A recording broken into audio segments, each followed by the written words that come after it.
Hello everyone, this is Jeff at divinecosmos.net, and this is a reading of my article entitled The Top 10 Characteristics of Highly Evolved Beings. As always, my articles are simply my perspective that I offer in the spirit of discovery and empowerment. Take what resonates and leave the rest. Highly evolved beings and the civilizations they create embrace principles and ways of being that create highly beneficial outcomes for all. Their civilizations are characterized by cooperation, harmony, and love rather than competition, conflict, and fear. The net result is civilizations where freedom, prosperity, and happiness abound. Their example serves as a great model for humanity to emulate if it truly wants to create the better world that many of us are hoping for. At this point, you might be a bit perplexed and thinking something like, what highly evolved beings and civilizations? I don't see any. Well, it indeed may appear that way, but in fact, we are very much not alone. Believe it or not, there are many highly evolved civilizations within our galaxy and many more beyond. There are two reasons that the existence of extraterrestrial civilizations is not apparent to us. Number one, most of them exist in higher dimensions of our physical universe, so they're not visible to us. And number two, they're not all that interested in having direct interactions with the civilization as primitive as ours. But rest assured that many of these civilizations are very interested in facilitating the evolution of humanity and are doing so in a number of subtle ways behind the scenes.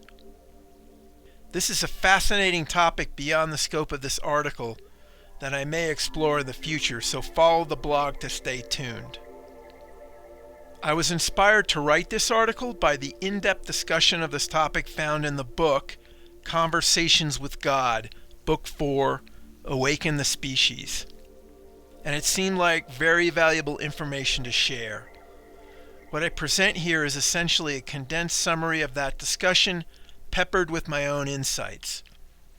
To dive deeper into this topic, I highly recommend reading this book because it expands greatly on this topic. I also encourage you to consider reading the other books in the Conversations with God series, Book 1, Book 2, and Book 3, which contain much profound wisdom. So without further ado, here are the top 10 ways of being of highly evolved civilizations. Number 1, they deeply understand the unity of all life and live congruently. Highly evolved beings know the oneness of all. They know that we are all parts of a singular yet multi-threaded consciousness that is all that is. They know that any apparent separation is an illusion because everything is part of one thing and it is all interconnected and interdependent. They know that any action that they take that affects another being or thing ultimately affects everything else. This is the single most important realization any being can have, and in civilizations created by beings with this understanding, it is the foundation of their way of life. They deeply know that what they do to another, they ultimately are doing to themselves. And hence they treat everyone and everything with great care and respect. Number 2, they always tell the truth. Highly evolved beings always tell the truth. They are essentially incapable of lying. They have deeply learned that deceiving themselves or others is counterproductive to achieving their highest intentions and desires, so they have absolutely no interest in lying. But even if they did, any attempt to do so would be easily detected by all those listening. At the level of consciousness of highly evolved beings, their ability to sense energy and vibration is greatly enhanced. Everything is energy, matter, light, thoughts, emotion, etc. And so any attempt to communicate something that is untrue would be readily apparent to all listening. At this level, a being cannot communicate something that is untrue and not radically alter the energy they are emitting. In stark contrast, denial and deception run rampant in humanity. We frequently lie to ourselves as well as others, and we are easily deceived. Only by transcending separation consciousness, only when we realize that we are all expressions of the same one consciousness, the same one beingness, and by embracing the unity and equality of all beingness, will we eliminate the need to deceive and avoid all the associated undesirable consequences. As an example of how we lie to ourselves, consider the violence that is portrayed in our entertainment and its connection to the increasing violence in our society. The portrayal of violence runs rampant in our movies, TV programs, video games, and even in our child's toys. You'd have a hard time convincing a highly evolved being that the constant stream of violent images we bombard our children with has no effects on their beliefs, attitudes, and behavior. Humanity, on the other hand, can't seem to admit that the increasing violence in our society arises at least in part from the continual onslaught of such images. Because if we did, we'd have to do something about it, and we feel powerless, so we just ignore it. This pattern of seeing self-damaging behaviors and then doing nothing about them is a classic sign of immature beings. Highly evolved beings never hide from the truth, and they always speak their truth. And of course, when they speak their truth, they also take congruent and appropriate action, which is the subject of the next 2 points. Number 3, they always do what they say. Highly evolved beings have a habit of speaking their truth, and they also have a habit of following through with what they say they will do, whether it's said to others or to themselves. Their actions are always consistent with their words. They don't say one thing and do another. Humans, on the other hand, often say one thing and do another, and then ignore, deny, or lie about it. Obvious examples abound. For highly evolved beings, sticking to their word is a matter of honor and integrity. If they don't think they'll be likely or able to do something, then they don't say it. If, on the other hand, they meant what they said, but later they find they can't keep their word because of unexpected circumstances, they will face it squarely and they'll go talk to everyone involved and clear it up. They will humbly and truthfully explain why they won't be able to do what they said. Number 4, they always do what works. When highly evolved beings see a less than desirable situation and have understood why it exists, they always respond with something that works.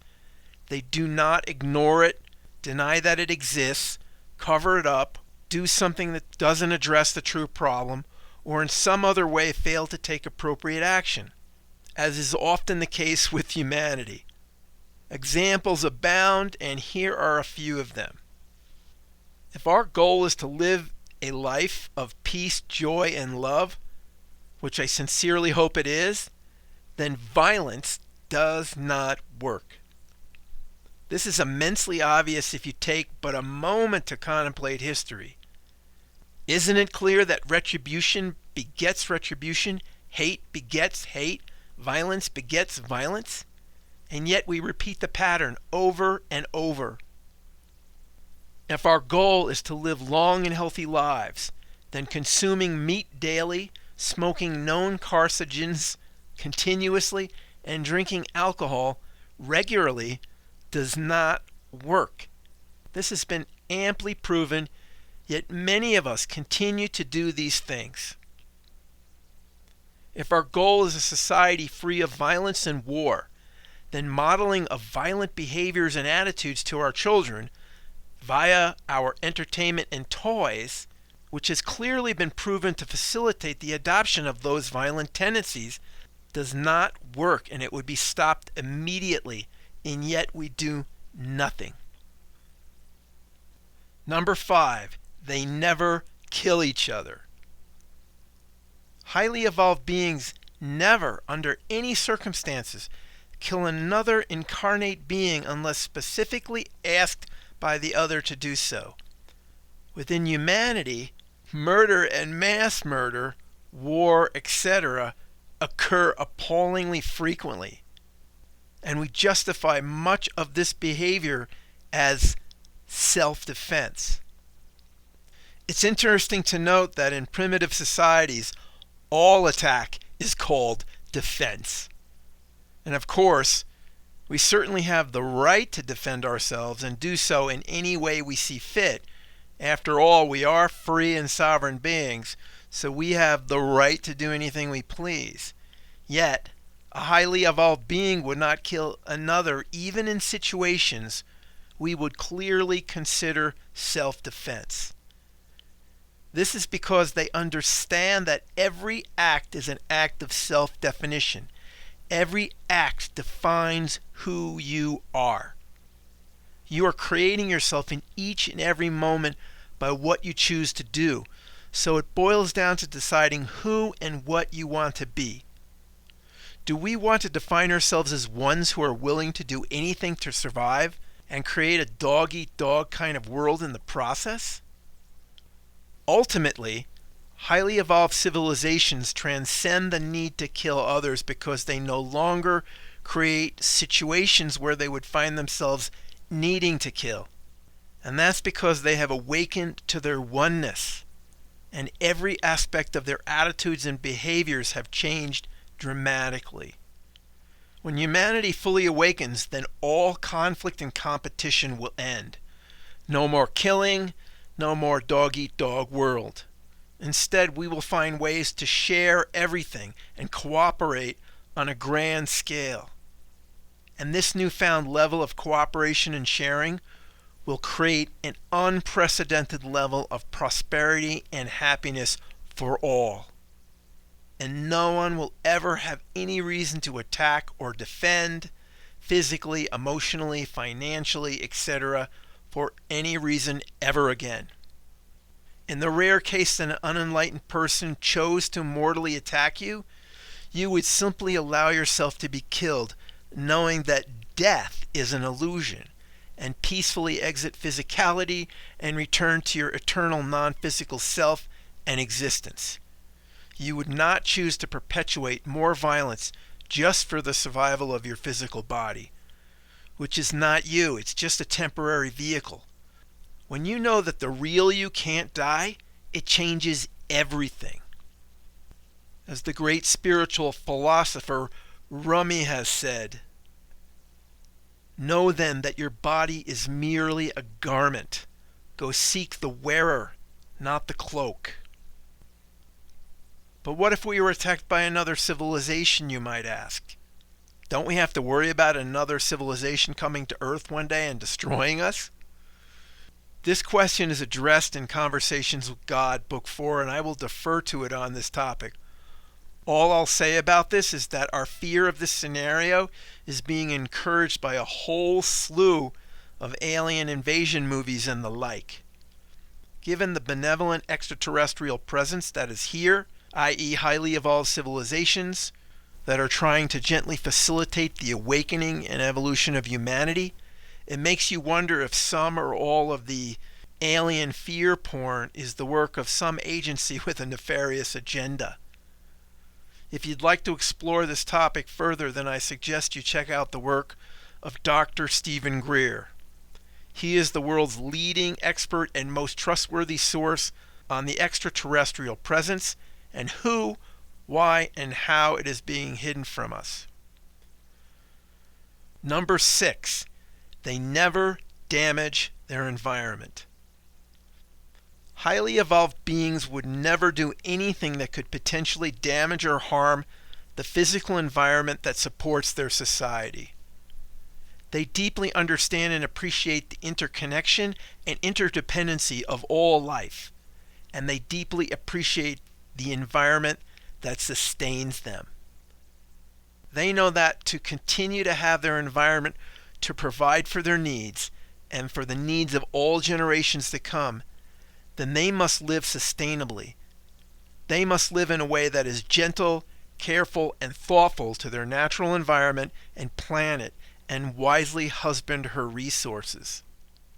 Humanity, on the other hand, continues to demonstrate a callous disregard for their environment, using and abusing it, and poisoning it, and ourselves in the process. Number 7, they share everything with everyone.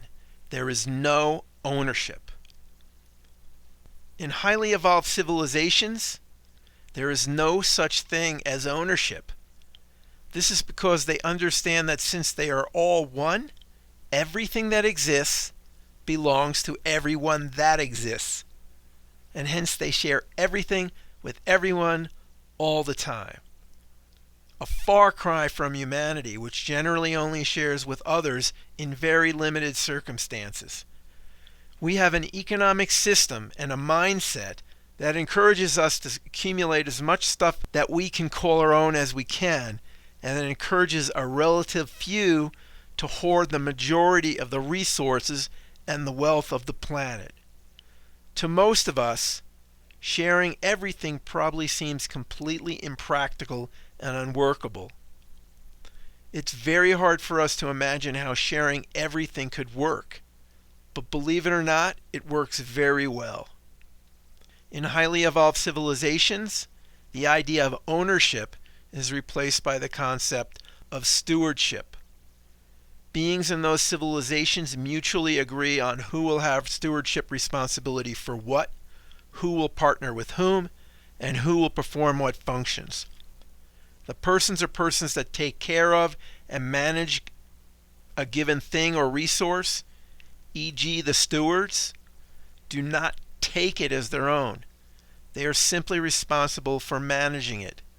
It could be said that the resource is owned by the community, and that the steward of the resource is taking care of it on behalf of the community. But of course, enlightened communities understand that all resources are essentially gifts from the universe that are to be managed responsibly and used fairly for all those using it now and in the future.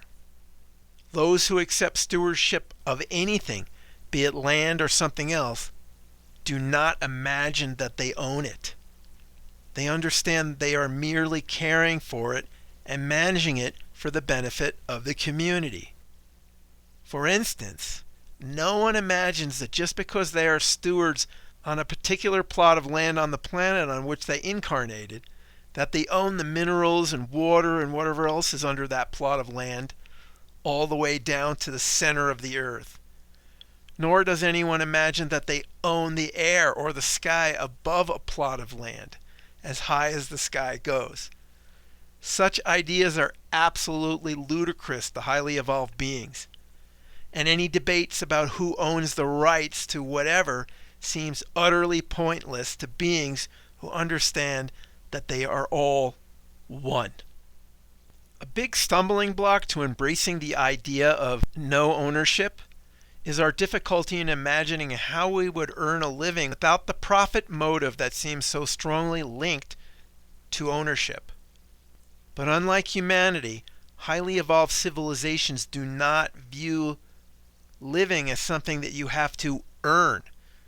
Systems can be easily devised that allows a society to fulfill individual and group needs without the members of that society having to sell their soul or abandon their dreams to survive. Many civilizations have created such systems and have demonstrated that they work very well, producing a high degree of freedom, prosperity, and happiness for all. Highly evolved beings also have a different way of looking at profit. They do not consider it profitable if one individual benefits at the expense of another. They do not consider it honorable or acceptable if they get more and another gets less. In highly evolved civilizations, no one benefits unless everyone benefits. It might be said that they would measure profitability by how well a stewarded resource is managed and how well it provides benefits to the members of the community. And hence they would likely describe the degree of success of any venture by using the term beneficial rather than profitable. If you still think a society sharing everything is unworkable, consider that humanity makes sharing work all the time on a small scale, with our loved ones and families. In this context, we generally care for others no matter what, regardless of what they've done. What if we could extend our sense of family beyond blood relatives? What if we could start by caring about everyone in our community with that same type of bond and same sense of connection that we have for our family members? And then what if we could extend that to everyone in our country and then everyone in the world? This is the difference between highly evolved civilizations and humanity. They feel the same connection and the same amount of compassion, care, and love for everyone in their society. When you begin to stop seeing others as outsiders, when you begin to transcend us versus them, you are on the verge of a breakthrough in the evolution of your consciousness. When you can treat every single person with kindness and respect, no matter what they've done, then you will have transcended separation and will have powerfully aligned with the unconditional love of the source within you. One of the root impediments to adopting a sharing economy is the belief that there is not enough for everyone, which leads to people wanting to make sure they get theirs before someone else gets it instead. Possessiveness, greed, hoarding, etc. The belief in scarcity is one of the key beliefs that is responsible for creating the type of world that we live in, e.g., one characterized by conflict and competition. The apparent scarcity of many things in our world is largely due to unfair or inefficient distribution, not any inherent scarcity.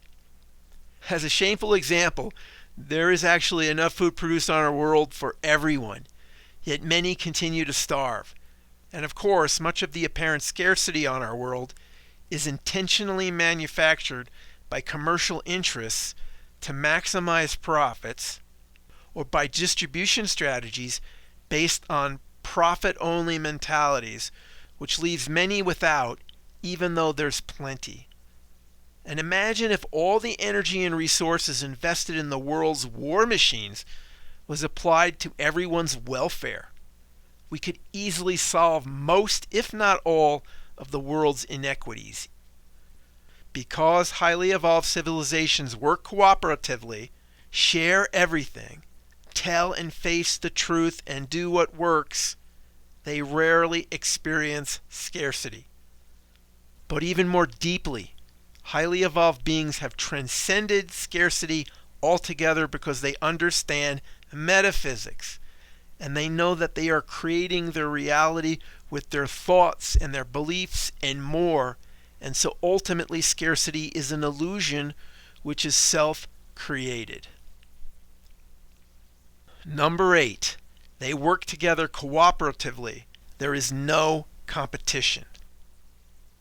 Highly evolved beings never compete with one another. They deeply know the oneness of all, and that what they do to another, they ultimately do to themselves. So they work together for the greater good of all. They cannot bring themselves to gain at the expense of another, and so competition all but disappears in their civilizations. When enlightened beings see the truth, they do what works, and the strategy that works best in the long run is cooperation and sharing. Humanity has a long way to go in this regard. Competition at every level runs rampant. We have convinced ourselves that competition is healthy, that it motivates and it produces more efficient outcomes. And in the short term, it often does. But in the long run, it creates great inequities. We have fallen into endless and often ruthless competitions for everything: money, power, fame, love, attention, sex, everything. And it's killing us. Franklin D. Roosevelt, the enlightened 32nd President of the United States, echoed this sentiment when he said this about competition and cooperation. Competition has been shown to be useful up to a certain point and no further, but cooperation, which is the thing we must strive for today, begins where competition leaves off. Number 9, they do not embrace the principles of justice and punishment. Highly evolved societies do not embrace the principles that we refer to as justice and punishment. Enlightened beings understand that any being that acts to harm another is deeply wounded, deeply in pain, and that their acts are simply a cry for help, a cry for love. Hence, they do not attempt to bring those that have done harm to justice or punish them. They have found that in the long run, this approach is rarely effective. Instead, they reach out with compassion and love to help heal them. They try to help heal these people in whatever way seems appropriate and effective. And they understand that judging and punishing are rarely either, because it does not heal a person's core wounds and therefore alter their way of being or behavior. They know that doing so will likely only deepen and sustain the wounds and the problem. They know that only love can heal all wounds and transform people. But how can a society function without laws and a judicial process, and the threat of punishment and incarceration that is the cornerstone of this system? How can beings coexist without some sort of code of conduct and associated disciplinary system? The code of conduct of a highly evolved beings is elegantly simple. Do not think, say, or do anything to another that you would not want to have thought, said, or done to you. Sound familiar? Every religion on our planet teaches some version of what we've called the Golden Rule. The difference between human societies and highly evolved civilizations is that they actually apply the Golden Rule in their lives, rather than just giving it lip service. But what happens in these civilizations if someone breaks the Golden Rule? Is it considered a crime? Believe it or not, there is no such thing as crime and punishment in highly evolved civilizations. No one commits a crime because everyone understands that they are all one, and that an offense against or harm to another is an offense against their self. And since there are no crimes, there is no need of what we might call justice. The concept of justice is interpreted and expressed in a different way, not as punishment, but as appropriate action. And in most cases, the appropriate action is far different than what would occur in our society. A typical example of this is, rather than punishment and incarceration, the action that would be taken would be education, support, and rehabilitation. Justice is not something you experience after you act a certain way, but because you act a certain way. Justice is an act, not a punishment for an act. An enlightened civilization understands this. The problem with our society is that we seek justice after an injustice has occurred, rather than doing justice in the first place through the choices and actions that we make. Justice is an action, not a reaction. When everybody in our society acts justly, e.g. follows the Golden Rule, we will not need a judicial or an incarceration system. Number 10, they do not believe in or experience lack. Highly evolved beings know that lack is a self-created experience, and they have transcended it. They understand metaphysics deeply and know that they are eternal beings, that their ultimate essence is pure consciousness, non-physical and formless, and hence they do not fear death and are not concerned about their survival. When survival isn't the issue, the idea of lack begins to dissolve. Fear of not having enough is further dissolved by knowing that they are creators, that what they experience, their reality, is created by their thoughts, beliefs, intentions, and desires, and more, and hence, what they can experience is limited only to what they can imagine. And they have gotten very good at imagining only an abundance of health, happiness, and prosperity. At this level of consciousness, sometimes referred to as creator consciousness versus victim consciousness, abundance is guaranteed.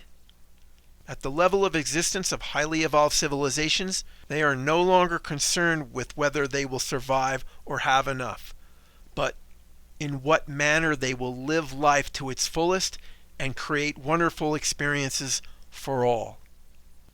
Humanity is far from this level of consciousness and existence. Fear of not having enough and survival runs deep, and it is one of the core reasons why there is so much competition, conflict, inequities, and suffering in our world.